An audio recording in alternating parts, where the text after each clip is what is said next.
네, 시작하겠습니다.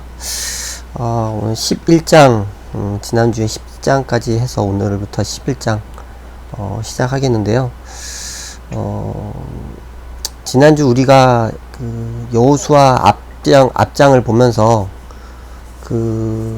이스라엘 백성들이 땅에 들어가서 전쟁하는 모습들, 그리고 이제 정복전쟁이 언제까지 끝나면 이제 8장 11장까지 12장까지 끝나요. 12장까지 끝나고 13장부터 21장까지 땅 분배하는 내용들입니다. 먼저 이제 지난주에는 가나안 중부, 남부 뭐 이렇게 했는데 오늘은 북부 지역에 정복하는 내용들이 나와요. 가나안의 북부 지역 정복하는 내용들이 11장에 나오고 11장 15절에 이런 말씀이 있습니다. 여호와께서 그종 모세에게 명하신 것을 모세는 여호수아에게 명하였고 여호수아는 그대로 행하여 여호와께서 무릇 모세에게 명하신 것을 하나도 행치 아니한 것이 없었더라. 그러니까 하나님께서 이 이스라엘 백성들에게 약속하셨던 그것들이 이제 이스라엘 백성들이 가나안 땅에 들어가면서 그 땅을 차지함으로 하나님의 언약이 다 하나님의 신실하심 가운데 언약이 실행됐다라는 그 얘기들을 하죠. 그 다음에 이제 여호수아를 보면서 이제 여호수아가 조금 이제 읽으면서 좀 어렵게 느껴진 것은 뭐냐면은 정복전쟁을 계속 요약한 장들이 좀 많이 나와요. 뭐 11장도 마찬가지고 12장에도 이제 가나안 정복전쟁을 요약한 내용들이 좀 나오거든요. 이제 12장까지 이렇게 정복전쟁을 요약한 다음에 드디어 13장에 가서는 뭐가 시작되냐면은 이제 분배하는 일들 이제 시작됩니다. 근데 이제 13장은 이제 본격적인 이제 분배 이전에 이제 분배에서 제외된 요단 동편의 땅을 이제 이미 차지한 두 지파 반에 대한 얘기가 13장에 나오고요. 그 14장에서는 본격적으로 땅의 분배가 시작됩니다. 그럼 14장 한번 가볼까요? 이제 14장에서 본격적인 땅 분배가 시작되어지는데 분배 가운데서 우리가 좀 보아야 될 것은 유다 지파, 요셉 지파에 대해서 좀 많이 얘기를 해요. 그러니까 14장부터 19장까지가 이제 뭐 계속 분배하는 얘기들인데 그들 중에서 거의 70% 이상이 유다 지파와 요셉 지파에 할애를 해요. 뭐 유다 지파는 우리가 잘 아는 것처럼 메시아가 나오는 지파, 통치권을 가진 지파, 거기서 이제 갈렙에 대한 얘기가 나오고, 그리고 이제 요셉 지파는 장자권을 받은 지파죠. 그 가운데 이제 요셉 지파에 대한 얘기들이 나옵니다. 결국 유다 지파, 요셉 지파는 누구를 대표를 하냐면은 이제 정탐꾼들 중에 여호수아 갈렙을 대표하는 지파죠. 그래서 분배 본문들 중에서 특별히 두 가지 사건, 갈렙의 이 산지를 내게 주소서 사건과 요셉 지파가 요구했던 이 사건들이 나오게 되는데 이 두 사건들을 통해서 분배의 의미가 무엇인지를 보여주는 것이죠. 그러면은 여기서 분배를 하게 되는데 분배 방식이 무엇이었냐면은 제비 뽑기였어요. 뭐 분배받는 방법에 대해서 이스라엘 백성들이 지형 자체가 다르고, 그리고 인구도 다르고, 그리고 그 땅에서 이제 얻게 되는 모든 것들이 다른데 그 가운데서 이스라엘 백성들이 분명히 불평과 시기가 있었을 것입니다. 그래서 하나님께서 이스라엘 백성들에게 특별히 이 분배를 하는 그 방법들을 무엇으로 행하셨냐면은 제비 뽑기를 가지고 행하셨어요. 이것은 이 땅들이 각 지파에게 달리 주어졌다는 건데 결국 하나님께서 각 지파에 대한 주권을 보여주신 것이죠. 뭐 어떤 지파는 많이 받은 것 같아 보이고 어떤 지파는 적게 받은 것 같아 보이는데 이 모든 것들이 하나님께서 절대 주권을 갖고 이스라엘 백성들에게 이 땅을 주셨음을 보여줍니다. 이것은 우리에게 하나님의 백성이 하나님으로 받는 모든 것들, 이것을 뭐 지난주에 이 땅으로 우리는 이해를 한다라고 했는데 결국 하나님께서 우리 인생에 허락하신 모든 은혜, 그리고 구원, 뭐 이런 모든 것들, 이 모든 것들이 어떻게 얻어졌냐면은 우리의 인생 위에 있는 하나님의 주권들, 하나님의 주권에 의해서 이것들이 얻어졌다는 것들을 우리는 기억해요. 우리 각자에 맞게 하나님께서 우리 삶을 주관하시고 행하신다는 거죠.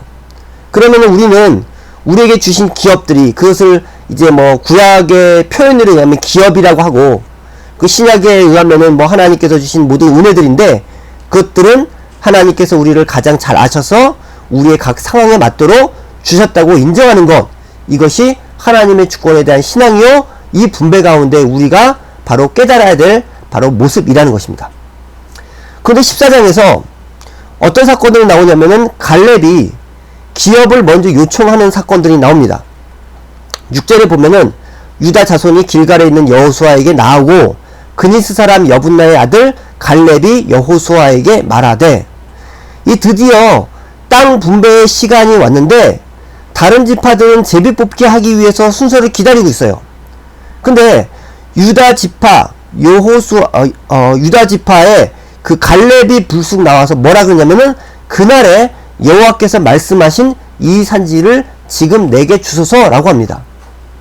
이 갈렙은 사실 그 유다 지파가 아니에요. 6절에 보면은 그니스 사람 여분네의 아들이라고 합니다. 어떻게 보면 이방인이기도 해요. 그런데 그가 여기서 요구합니다. 어떤 땅을 요구하냐면은 바로 예전에 하나님께서 말씀하셨던 땅이란 것이요. 12절에 보면 이런 말씀입니다. 당신도 그날에 들으셨거니와 그곳에는 아낙 사람이 있고 그 성읍들은 크고 견고할지라도 여호와께 혹시 나와 함께 하시면 내가 여호와께서 말씀하신 대로 그들을 쫓아내리이다. 이들은 아낙 사람이죠. 바로 이것이 언제 이 아낙 사람을 보았냐면은 40년 전에, 그러니까 정탐꾼으로 들어갔을 때 그 땅을 보았습니다. 그런데 거기 있는 아낙 사람들이 특별히 가장 큰 사람이었다고 15절에 기록하고 있어요. 또 12절에는 성읍들을 크고 견고하고, 바로 이런 곳을 바로 갈렙이 달라고 하는 것입니다. 갈렙은 어떤 사람이었냐면은 정탐꾼에 뽑힐 사람이었어요. 그리고 여호수아 옆에서 전쟁을 함께 끊임없이 했던 사람입니다. 그리고 어느 땅이 좋고 어느 땅이 안 좋은지를 누구보다도 잘 알았던 사람이에요. 그런데 그가 유대 지파의 혈통도 아닌데 유다 지파의 대표로 제일 먼저 나가 지금 그 산지, 가장 정착하기에 어려운 곳을 달라고 요구한 것입니다. 그럼 도대체 왜 갈렙이 그 땅을 요구를 했을까? 갈렙은 진짜 복이 무엇인지를 알았던 사람이에요. 40년 전 바로 모세가 증인을 서고 하나님이 갈렙에게 주겠다고 약속하신 땅, 그 땅이 바로 헤브론 땅이죠. 여기 옆에 지도에 보이죠? 헤브론 땅. 그 땅을 기억하고 있었고, 그 땅이 비록 정착하기에는 가장 어렵고 척박하지만 그 땅이 갈렙에게는 축복의 땅이었기 때문에 달라고 했던 것입니다. 그러면 이 헤브론 땅이 도대체 어떤 땅이길래 이 갈렙이 그 땅을 바라보면서 그 땅을 달라고 했을까요? 이 헤브론 땅에 담겨져 있는 구속사적인 의미들이 있어요. 먼저 창세기 13장 14절부터 18절에 의하면 내가 그것을 내게 주리라. 이거 아브라함에게 말씀하신 것이죠. 그리고 헤브론에 있는 그곳에 거주하여, 그러니까 하나님께서 아브라함에게 땅을 주겠다고 하시고 아브라함은 헤브론으로 옮겼는데 바로 그 땅이 갈렙이 요구한 땅, 헤브론 땅이었어요. 창세기 23장에 보면은 아브라함이 나는 당신들 중에 나그네요. 그럼 나의 죽은 자를 내 앞에서 내어다가 장사하게 하시오. 그러니까 아브라함의 아내 또 사라가 죽었을 때 아브라함이 나그네로 살면서 돈을 주고 산 땅, 그 땅이 어떤 땅이냐면은 막벨라 굴에 장사하는 바로 이 땅이에요. 헤브론. 그리고 창세기 35장에 보면은 야곱이 기럇 야르바의 마므레로 가서 그의 아버지 이삭에게 이르렀으니 기럇 야르바는 곧 아브라함과 이삭이 거류하던 헤브론이더라. 헤브론의 또 다른 이름 기럇 야르바. 야곱도 이 땅에 살게 됩니다. 그러니까 이 땅을 향해서 아브라함도 그렇고 야곱도 그렇고 이 땅에 대해서 특별히 집착하는 모습들을 보게 되는데 왜 그렇게 되냐? 창세기 49장 9절에 유다 지파에 대한 예언이 있어요. 유다는 사자 새끼로다. 내 아들아 너는 움킨 곳을 찢고 올라갔도다. 그가 엎드리고 웅크림이 수사자 같고 암사자 같으니 누가 그를 범할 수 있으랴. 주가 유다를 떠나지 아니하며 통치자의 그 지팡이가 그 발 사이에서 떠나지 아니하시기를 실로가 오시까지 이르리니. 여기서 실로는 누구를 의미하냐면 바로 예수 그리스도를 의미합니다. 그러니까 예수 그리스도가 어느 지파에 오시는지 바로 유다 지파를 통해서 오신다라고 창세기에 바로 이 예언을 통해서 나타나는 것이죠. 그럼 아브라함과 이삭, 야곱이 헤브론 땅에 집착해서 살았던 것은 무엇 때문이냐면은 그 땅에 유다 지파의 정체성을 분명히 알았기 때문이에요. 단지 어떤 조상의 삶의 터전을 그냥 선택했다라기보다는 유다 지파를 통해서 앞으로 예수 그리스도가 오시는 것을 알았기 때문에 유다 지파의 그 삶의 터전, 그들 중에 유다 산지 바로 그 헤브론입니다. 그곳에 들어가 메시아 오심을 소망하며 그 언약을 붙들었던 것이죠. 그러니까 이 갈렙이 그 땅을 요구한 것은 단지 그 땅이 보기 좋았고라가 아니라 그 땅을 향한 하나님의 언약, 그 언약을 그가 바라보았던 것을 우리는 볼 수 있는 것입니다. 근데 그가 어떻게 요구하냐면 당당히 요구해요. 그래서 여호수아 14장 9절에 그날에 모세가 맹세하여 이르되 내가 내 하나님 여호와께 충성하였은즉 네 발로 밟는 땅은 영원히 너와 내 자손의 기업이 되리라. 그래서 주님께서 말씀하셨던 것들을 말씀하신 대로 그것을 당당히 요구했던 것이죠.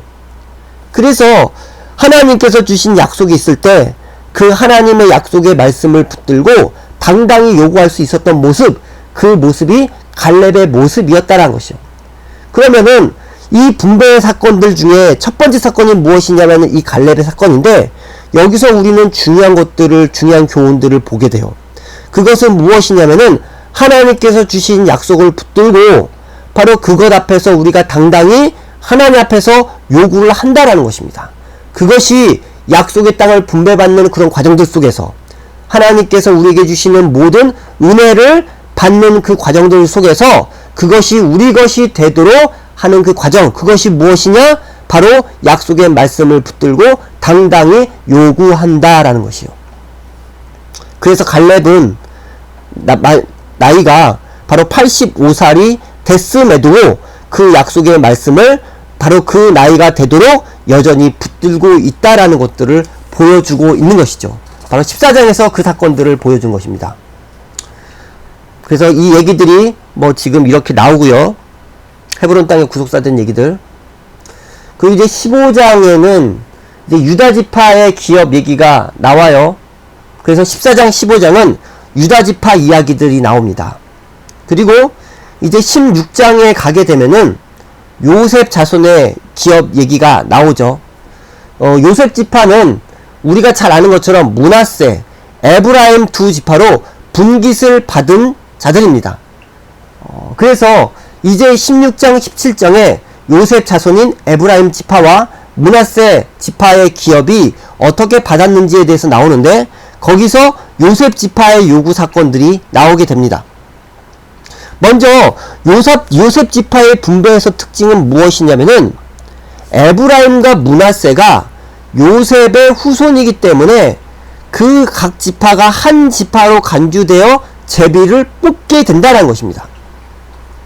그래서 그런데 제비를 한 번 뽑아서 기업을 받은 다음에 에브라임과 므낫세 간에 나누었어요. 그래서 여기 그림을 보는 것처럼 에브라임은 남쪽 지대, 므낫세 반지파, 므낫세 반지파는 저기 동쪽 땅을 받았었죠. 그리고 서쪽에 므낫세 반지파가 이 서쪽에 있는 이 지대를 또 받게 됩니다. 근데 요셉 자손이 여호수아에게 나와 요구를 하게 됩니다.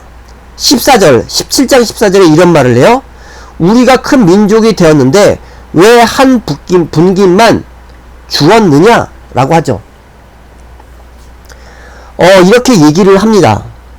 왜 그들에게는 뭐가 있냐면은 이제 자기들에게 왜 이것밖에 주지 않았느냐라고 좀 불평을 하는 것입니다.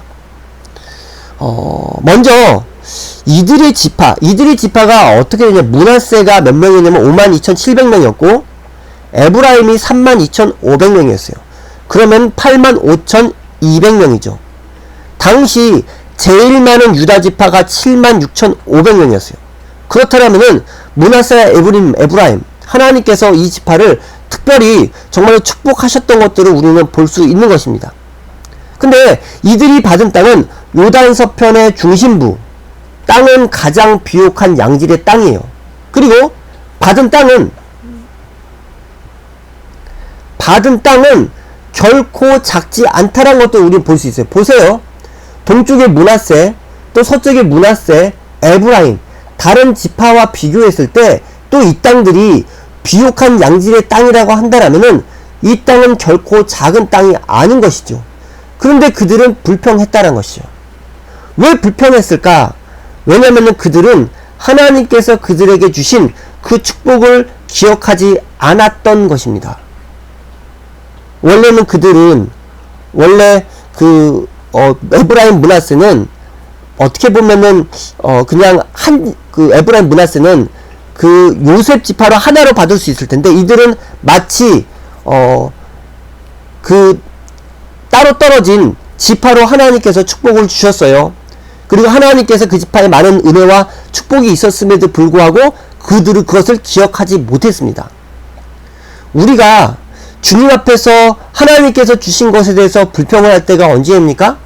그것은 하나님께서 우리에게 주신 지난 축복들, 우리에게 주셨던 그 과거의 축복들, 또 우리가 가지고 있는 그것들을 기억하지 않는 것에서 오게 되는 것이에요. 그래서 이 요셉 지파는 하나님께서 주셨던 그것들에 대해서 불평한 것입니다. 그래서 이렇게 했을 때 이 여호수아는 어떻게 얘기했냐면은 너희들이 그렇게 큰 민족이라고 했지, 너희들이 큰 민족이라고 했다라면은 그렇다면 너희들이 이제는 개척해라 라는 그 얘기를 합니다. 여기서 그럼 큰 민족에 대한 의미가 무엇일까? 요셉 지파 이들은 큰 민족이라고 하는 것은 그들에게는 자신들이 많은 사람들을 얘기를 했지만 사실 큰 지파라고 하는 것은 바로 강한 민족이란 것들을 나타내는 것이죠. 그래서 너희들이 큰 민족이라고 했다라면은 너희들이 그 땅을 직접 개척해서 그 땅을 차지해라 라고 얘기를 합니다. 이 개척하라는 의미들, 개척의 의미는 이거는 어떤 의미를 갖냐면은 이 나무를 벤다라는 의미예요. 이것은 창세기에서 창조하시니라 에서 나오는 그 창조의 단어와 똑같습니다. 다시 말해서 나무를 잘라서 길을 내는 그런 의미예요. 그러니까 아직 지금 길이 어딘지 모르고 있는데 그 모르는 사람들에게 길을 제대로 보여주는 의미를 갖고 있는 것이죠. 그것이 개척하라의 의미입니다. 그러니까 너희들이 그렇게 강하다라면은 다른 이들이 가지 못한 그 길들을 열어주도록 너희들이 그렇게 순종하면서 나가라라고 한 것이죠.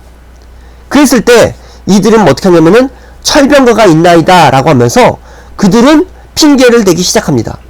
그런데 이 민족이 어떤 민족이었느냐? 바로 요셉 지파였다는 것이요.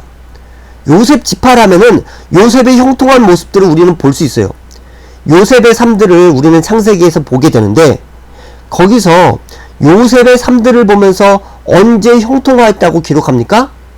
밖으로 보여지는 환경, 상황이 좋을 때 그때 형통했다라고 하지 않았습니다. 마치 철병거를 가진 적들과 같을지라도 혹시 요셉이 그가 바로 감옥에 있을지라도 그 가운데서 하나님의 함께 하신다라는 것들을 생각하면서 하나님의 언약을 믿으면서 살아갔던 것들, 그때 하나님께서 그의 삶들 가운데 형통하셨다라는 것이죠. 그러면은 이 지파들은 주님께서 주시는 형통을 누리는 지파였지 않았느냐? 그러면은 너희들이 그 하나님께서 주신 축복을 받았다라면은 다른 지파가 가지 않았던 그 길을 너희들이 가보라 라고 하는 것입니다. 그러면 우리가 하나님께서 주시는 진정한 축복, 여기서 뭐 다른 지파의 얘기들을 하지 않고 요셉 지파의 이 사건들을 기록하였음은 이것은 우리에게 무엇을 보여줍니까? 하나님께서 우리에게 주신 축복과 은혜를 기억하고 내가 누구인지를 깨달음 가운데 또 하나님께서 우리에게 허락하신 것이 조금 힘들고 어렵지만 그 삶들을 개척하는 삶을 통해서 나아갈 때 하나님께서 그 축복과 은혜를 우리에게 더 하신다는 것이요. 사실 그 여호수아 14장 말씀은 제가 이 교회에 오기 전에 이제 수요 섬김 기도를 인도하면서 같이 말씀을 준비하면서 기도하면서 하나님께서 개인적으로 주신 말씀이었어요.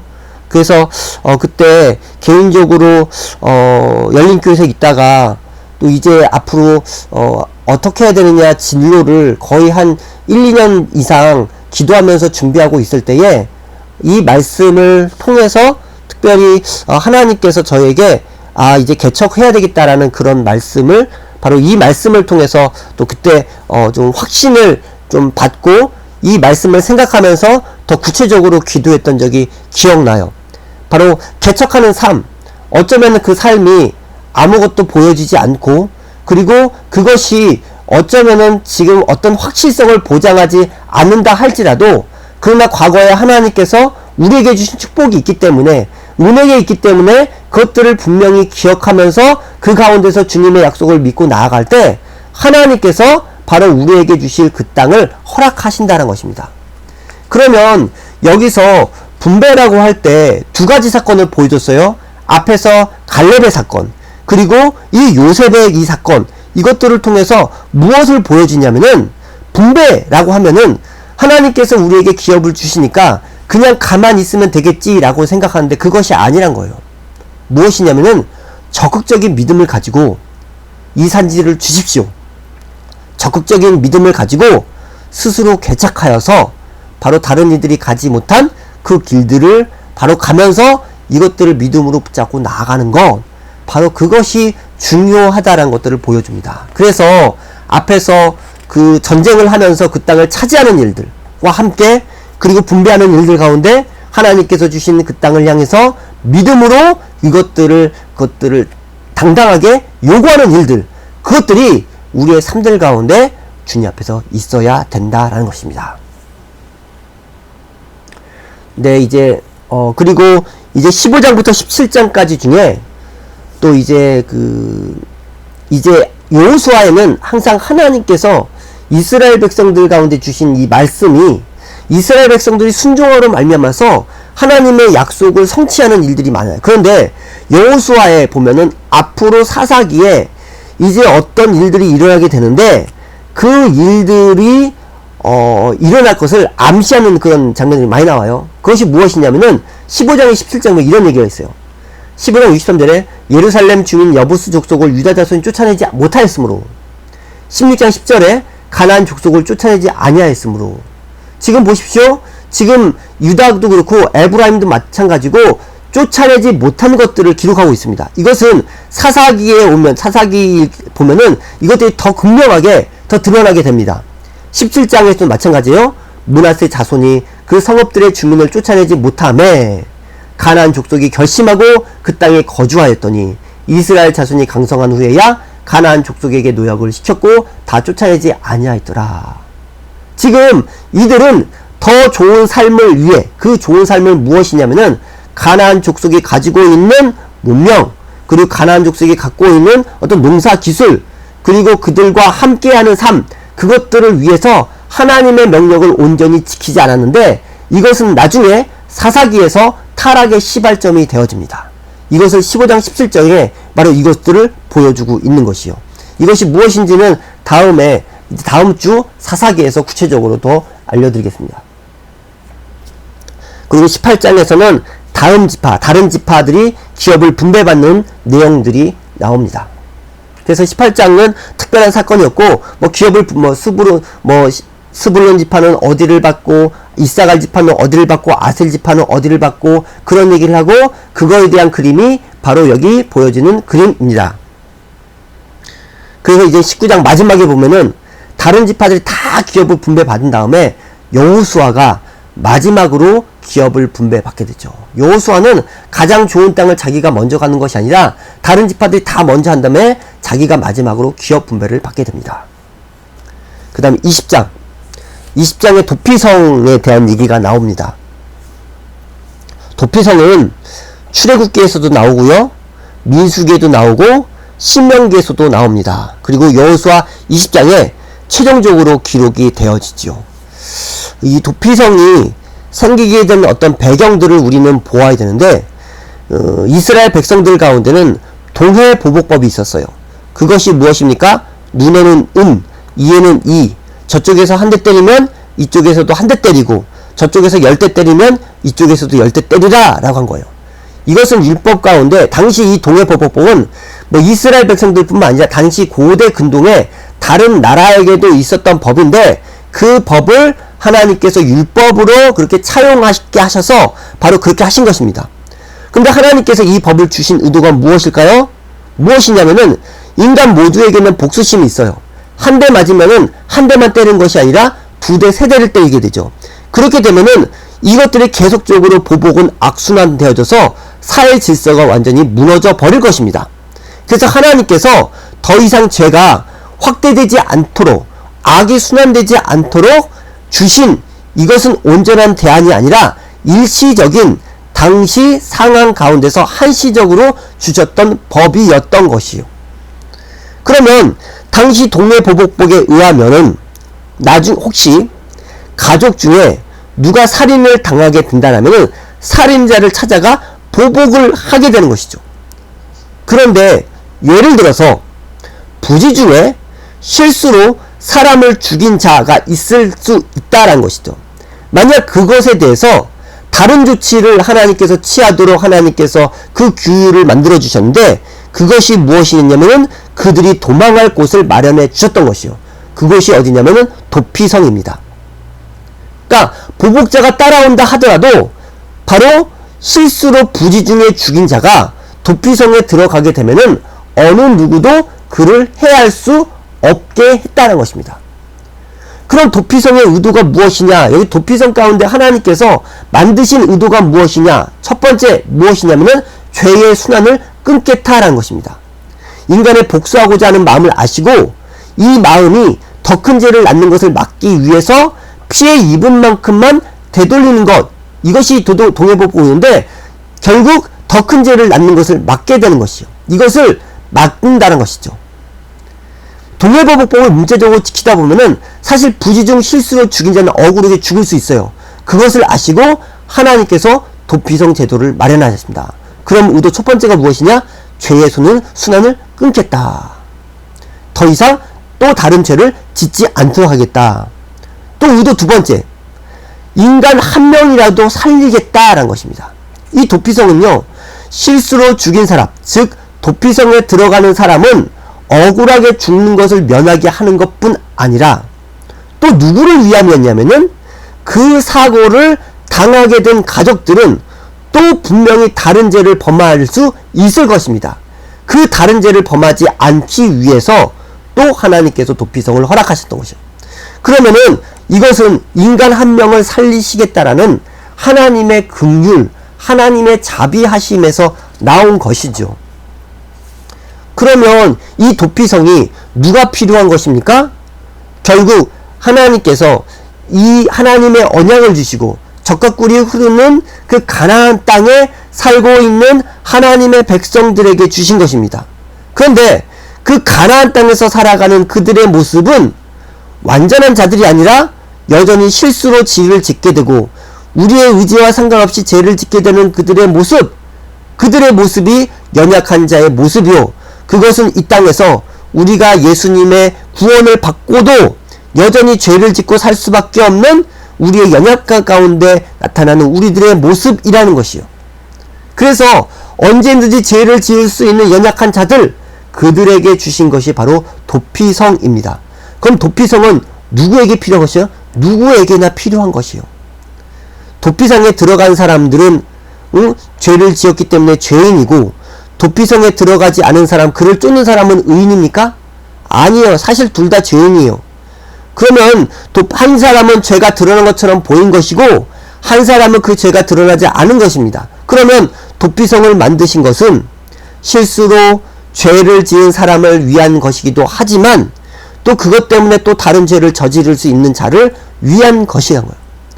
결국 가나안 땅에서의 삶의 모습은 죄를 지으려고 의도를 하지 않았지만 죄를 지은 자, 또 그것을 보면 용서를 못해서 복수하려고 한 자들, 이것은 정말로 이 땅에서 정말로 부족하게 살아갈 수밖에 없는 우리들의 모습이란 것이죠. 그러면은 이러한 이들이 유일하게 기댈 수 있는 것은 무엇입니까?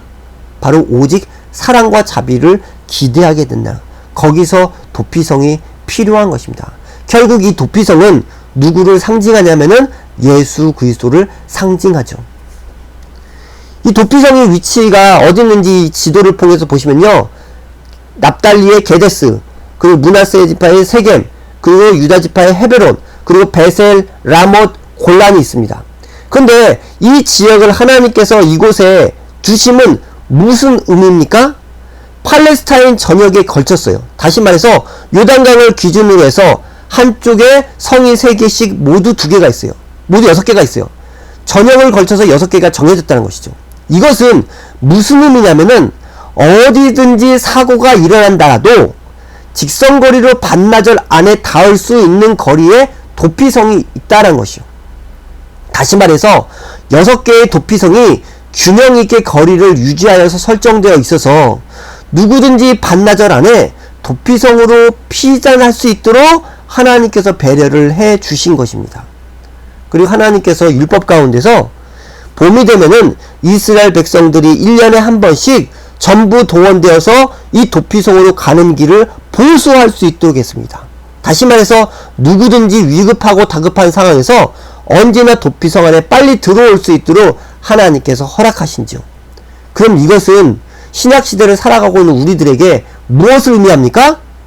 우리에게 열려있는 십자가의 길을 의미한다는 것이요. 하나님께서 십자가의 길을 우리에게 여셨고, 그리고 주님 안에서 십자가를 붙들고 주님 앞에 나아갈 때 하나님께서 우리는 때로 이 땅에서 실수로 또 그리고 이 땅에서 죄를 지을 수밖에 없는 연약하고 부족한 자이지만 바로 예수 그리스도 앞에서 그 안에 영원한 피난처가 되시는 그 주님을 만날 수 있게 하시는 하나님의 자비가 이 도피성 안에 담겨져 있다라는 것입니다. 20장 얘기예요. 그 다음에 21장 레위지파 성읍입니다. 제가 이 레위지파 관련해서는 제가 몇 번 얘기를 했어요. 창세기에서 세겜 사건 얘기하면서도 말씀드렸고, 또 그리고 우리 출애굽기 가서 레위지파 하면서 얘기했습니다. 레위지파 하면은 뭐냐면은 이제 그 흩어진다라는 그런 저주를 받았던 지파죠. 그래서 세겜 사건 이후에 야곱의 예언했습니다. 창세기 49장에 보면 시몬과 레위는 형제요, 그들의 칼은 폭력의 도구로다. 그 노여움이 혹독하니 저주를 받을 것이요, 그들을 야곱 중에 나누며 이스라엘 중에서 흩으리로다. 이 흩으리로다가 야곱의 예언인데, 그런데 이들이 어제 출애굽기 32장에 보면은 이스라엘 백성들이 바로 그 송아지를 만들고 그렇게 우상 숭배를 했었죠. 그때 모세가 누구든지 여호와의 편에 있는 자로 내게로 나오라 할 때 레위 자손이 나아가 바로 여호와의 편에 서서 바로 그 우상 숭배했던 자들을 그 심판의 도구로 사용되어지는 그것도 나오는데, 그것으로 인해서 레위 자손의 바로 운명이 바뀌어지게 됩니다.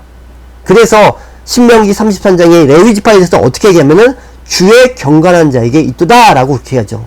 그러니까 레위 지파가 흩어진다라는 이 저주의 이 메시지, 저주의 예언들이 그들이 결국 섬김으로 흩어져 하나님께서 말씀하시는 이 언약에 따라서 이스라엘 각 지파를 제사로 그리고 율법을 가르치는 자로 섬기는 일로 세워지는 일들을 바로 우리는 이 모세 오경을 통해서 볼 수 있게 됩니다. 이 레위 지파가 각 성읍에 48개의 성읍을 얻고 이렇게 흩어지는 모습들은 바로 우리 모세오경 가운데 나타나는 그 사건들을 우리가 이해하면서 바로 그들 가운데 주신 하나님의 섭리, 그리고 그 섭리가 있었지만은 그 가운데서 그들이 하나님의 어떤 그 섭리 가운데서도 순종함으로 이들의 인생이 바뀌어지는 것들을 우리는 보게 되는 것입니다. 그 다음에 22장 사건. 이제 분배가 다 끝났어요. 분배가 다 끝나고 이제 거의 이제 마지막을 향해서 나아가는데 땅 분배 이후에 발생 사건입니다. 이 사건은 어떤 사건이냐면은 동편 지파와 서편 지파가 이제 서로 오해를 하면서 갈등이 빚어지고 전쟁까지 일어날 뻔한 사건이에요. 근데 이 사건을 여호수아에 왜 기록하느냐? 우리는 여호수아를 읽으면서 중요한 사건들이 나와요. 그 사건들은 여호수아의 주제와 아주 되게 밀접합니다. 그래서 이 사건들은 아무 의미 없는 것이 아니라 아주 귀한 깊은 의미들이 담겨져 있어요. 여호수아의 주제와 일치한다는 것이죠. 그러면 이 사건을 기록한 것은 무엇이냐면은 하나님 나라를 확장해 가는 데 있어서 하나님께서 주신 땅을 바로 받아서 이것들을 차지함으로 자기 것들을 만들어내가는 그 과정들 가운데서 다른 어떤 사건보다도 중요한 의미와 교훈이 바로 이곳에 있기 때문입니다. 좀 이야기를 좀 한번 해볼게요. 그들이 뭐냐면은 동편지파가 이제 서편지파가 다 나누고 이제 전쟁이 끝났잖아요. 그럼 동편지파는 다시 그 땅으로 들어갑니다. 들어가는데 이제 10절에 보면은 이런 얘기가 있어요. 22장 10절에 르우벤 자손과 갓 자손과 므낫세 반지파가 가나안 땅 요단 언덕가에 이르자 거기서 요단가에 제단을 쌓았는데 보기에 큰 제단이었더라. 그들이 그들의 땅으로 돌아갔는데 돌아가서 맨 처음 한 것이 무엇이냐? 제단을 쌓는 일이었어요. 제단을 왜 쌓았을까요? 요단 동편 지파들의 설명이 뭐냐면은 28절에 제사를 위한 것이 아니라 우리와 너희 사이에 공동체인 것이 증거가 되도록. 또 34절에 여호와께서 하나님이 되신 증거, 즉 하나님을 더욱 잘 섬기기 위해서라는 것입니다. 지금 무슨 의미예요? 동편지파에서 있는데 지금 자신들의 세대가 죽고 나면은 다음 세대 후손들이 또 그 땅에서 살아갈 거 아니에요? 그런데 요단 서편에 있는 이스라엘 백성들이 동편에 있는 자들을 보면서 너희들은 가나안에 거하는 이스라엘 백성들이 아니잖아. 그러니까 이스라엘 백성 한 공동체로서 어떤 분깃도 받지 못한다 라고 하면 어떻게 하겠는가? 그래서 요단 강가에 애시라는 제단을 쌓아서 요단 동편 지파 우리들도 서편 지파에 있는 너희들과 한 공동체라는 것들을 증거하기 위해서 제단을 쌓은 것입니다. 그러면 어떤 의미입니까? 선한 열심에서 나온 거죠. 자신들의 후손이 하나님에 대한 신앙으로부터 멀어지지 않으려는 목적에 의해서 그들이 이 제단을 만든 거예요. 그러면 그들은 보십시오. 지금 7년 동안 처자식과 떨어져 전쟁터에 싸웠어요. 이제 돌아왔어요. 돌아와서 제단을 쌓은 것은 그들뿐 아니라 자신들의 가족, 후손들이 주님의 신앙을 더 잘 붙들기 위해서 바로 이 제단을 만든 것입니다. 그러면 그들의 의도가 어떤 것이 아주 좋은 것이죠. 그런데 이것들을 바라보면서 요단 서편 지파는 오해를 했습니다. 화를 냈어요. 12절에 이스라엘 자손이 이를 듣자 곧 이스라엘 자손의 온 회중이 실로에 모여서 그들과 싸우러 가려 하니라. 화를 내게 된 이유는 무엇이냐면은 중앙성소, 하나님께서 중앙성소를 말씀하요. 뭐냐면은 하나님께서 이스라엘에게 하나님께서 정해준 한 곳에서만 예배를 드리라고 한 것입니다. 이것은 목적이 뭐냐면은 가나안 족속들의 죄를 본받지 않도록. 왜냐하면 가나안 족속들이 자기들이 원하는 높은 산에다 산당을 지어놓고 우상을 섬겼거든요. 그러니까 가나안 족속들의 우상 숭배의 영향을 받아서 신앙이 변질되지 않도록 하기 위해서 하나님께서 이스라엘 백성들에게 중앙성소, 거기서 예배를 드려라, 거기다 제단을 쌓아라, 그런 것이요. 그러면은 이것은 공동체성을 유지하기 위함이죠. 가나안 정복 후에 각 지파가 흩어져 살았기 때문에 분파의식이 생겼을 가능성이 많은데 너희들이 한 곳에 모여서 1년에 3차례씩 모여서 거기서 예배를 드려라 라고 한 것입니다. 근데 요단 서쪽 지파는 요단 동편 지파가 따로 자신들끼리 예배를 드리는 거라 생각했어요. 이것을 마치 국가적 반역이라고 생각한 거고 종교적 배신을 바로 라고 오해를 했던 것이죠. 그러면 요단 서쪽 지파들이 전쟁을 하려고 한 것은 무슨 의미입니까? 여호와 신앙을 수호하기 위해서 우상 숭배에 젖어든 듯한 동편 지파를 응징하기 위해서, 다시 말해서 우상 숭배를 철저하게 없애겠다는 단호한 마음에서 나왔던 것이에요. 이것은 여호와를 향한 뜨거운 신앙이 아니면 이런 결단을 할 수 없는 것입니다. 지금 요단 서편의 생각들, 요단 동편의 생각들 분명히 둘이 달랐지만은, 그렇지만은 이것도 선한 열심에서 나왔어요. 그래서 어떻게 했습니까? 요단 서편 지파 대책위원회를 구성했어요. 그러면 도대체 무슨 상황인지 파악하고 그 후 결정하자. 그래서 각 지파의 대표 한 명씩 뽑아서 10명을 선발하여서 바로 두 지파 반에게 파견합니다.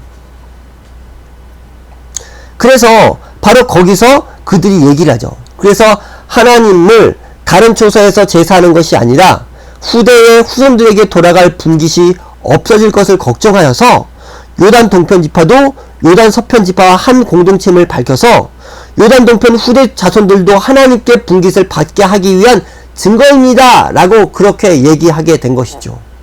결국 30절에 제사장 비느하스와 그와 함께한 회중의 지도자들 곧 이스라엘 천천의 수령들이 르우벤 자손과 갓 자손과 므낫세 자손의 말을 듣고 좋게 여긴지라.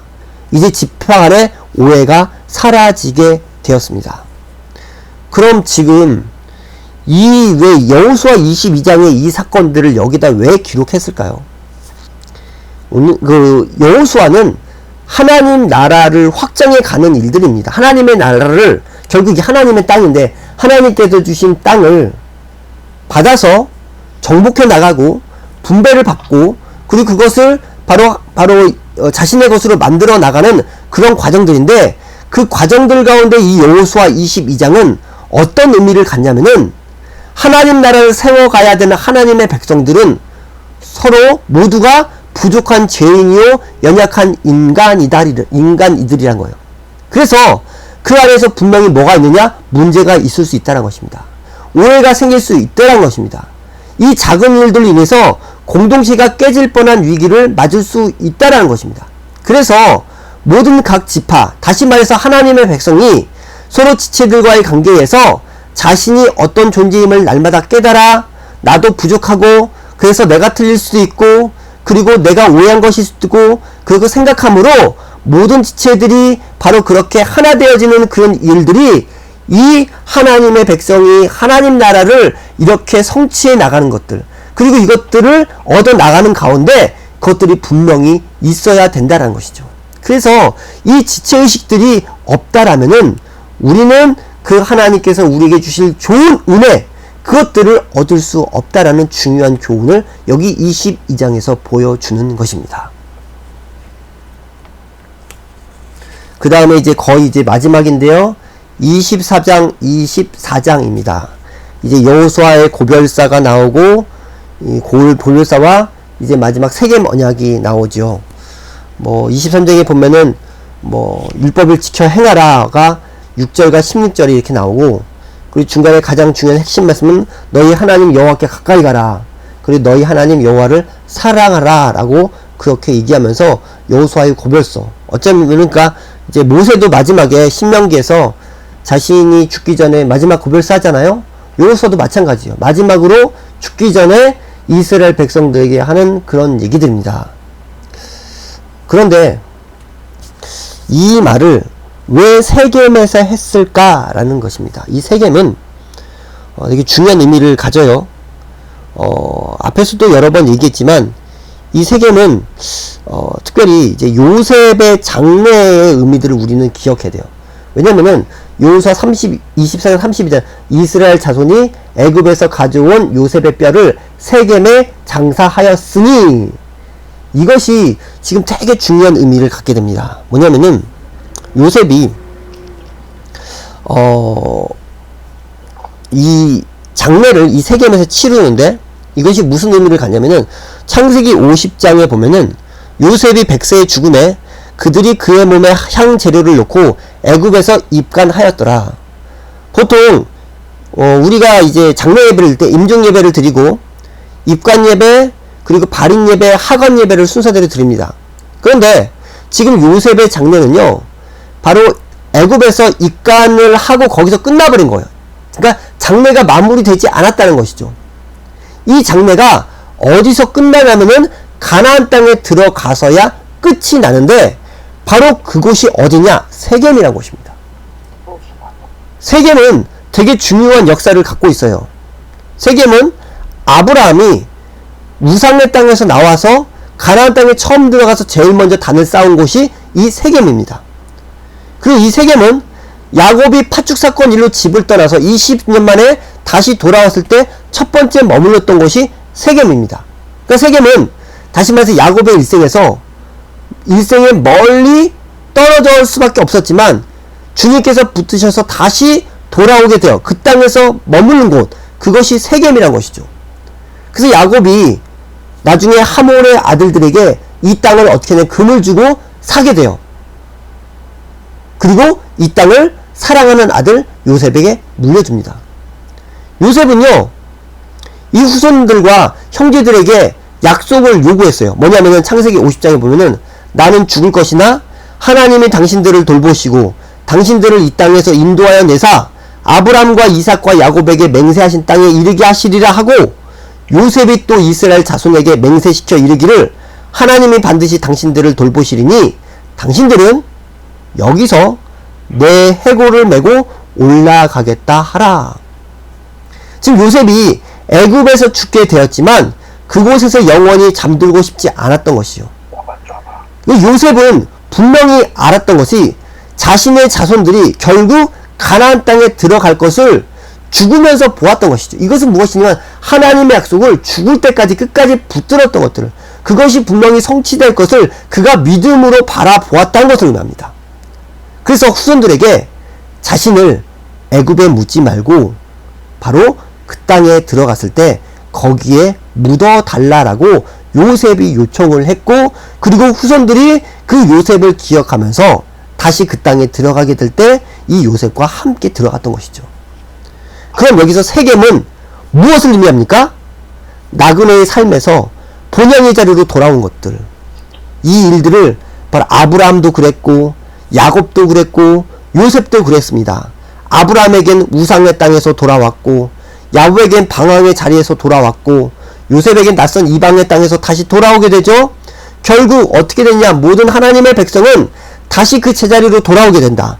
하나님의 백성은 하나님의 본향 그 땅에 다시 돌아오게 된데 그것이 어디냐? 바로 세겜이란 것이요.